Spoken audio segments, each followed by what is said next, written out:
Well, gun writer Lee Williams is with us once again this morning. Good morning. Hi. Talking about a big story here. Yeah. You've gotten a lot of response already, even before you published this, I right? know. You know the way investigative reporting is supposed to work. You do your reporting, you publish the story, you Right. lay out a problem, the state agency reacts to it, makes changes.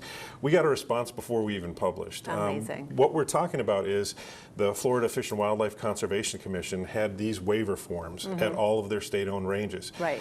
And they called for a lot of data. A lot of people said maybe too much data. People would go there, they'd have to give their name, their address, their date of birth, their home phone, their email, their driver's license number, and what kind of guns they preferred, pistol, rifle, or shotgun. Huh. Yeah, it was troubling. Yeah. A lot of these people are very anti, data collection. And we have a really powerful state law that prohibits anybody in state government from creating a gun registry, a list of gun owners. And when the legislature enacted that law, they gave it some real teeth. If there's a state agency that does that, it creates a list of gun owners, right. It's a third-degree felony, which is up to 5 years in the can. Wow. And the agency itself can be fined up to $5 million.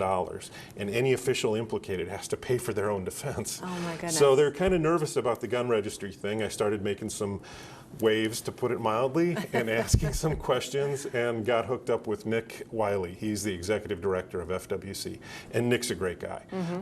Like I said in the story, when problems rise to his level, he almost always does the right thing. He's a shooter, he's a hunter, he's a really pro-gun guy.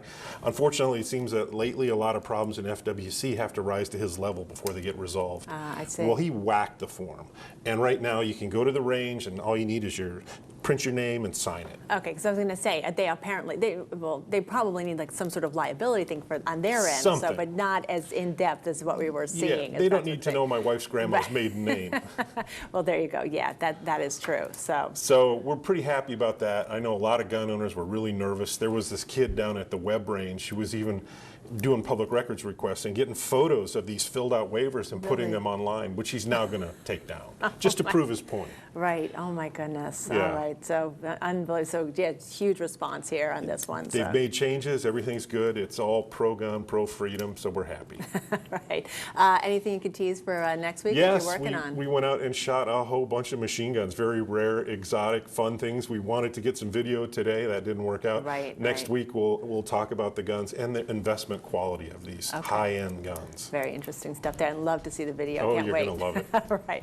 All right. And we will be right back. Stay with us.